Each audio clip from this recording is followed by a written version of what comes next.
This is V from a Canadian RVer. What I'm doing in this video is changing my start run capacitor in my Rooftop AC. And I gotta apologize, not wearing a shirt today because it was just a beautiful day, chance to get a bit of sun. And I've just sped up the video here a little bit just to make it a little quicker. But here we go. So what it looks like when you take the cover off with 4 screws from the front and in the back. And this is where the unit is. This is where the capacitor, the run start capacitor, sits in that little gray box. And we'll start just taking it apart right now. Also, I'll tell you more about that little screen you see at the bottom here. I installed that earlier in another video, which I'll link to the description, where the birds were coming in through those bottom grate hole openings. So by putting in that slight gray grate, you might say, or mesh. So here we are. Here's the capacitor. All the wires are there. I've got the new one in my hand and I'm showing you that right now. So what I did is I lined it up exactly the way the other one was and I put it down there. And now we're going to start taking some of the wires off, the tie wraps. And so here we go.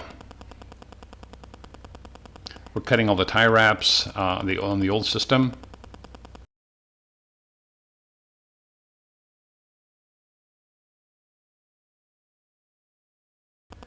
So just removing the tie wrap.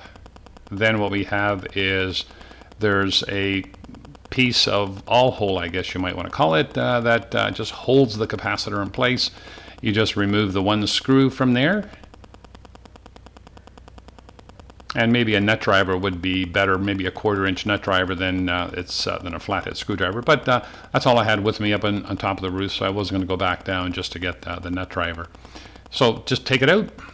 Bend out that little all hole, and we can pull out the capacitor. Now be careful, because if it's been charged, okay, you do want to discharge the capacitor and you want to make sure that the 110 volts is off.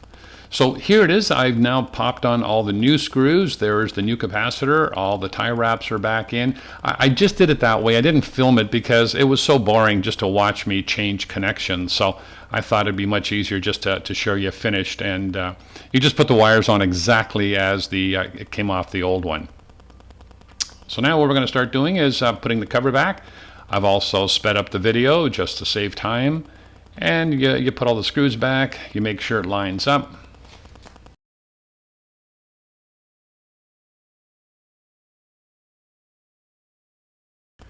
And then what I did right at the end, once I had everything all tightened up, I went down, or I had my partner turn on the breaker.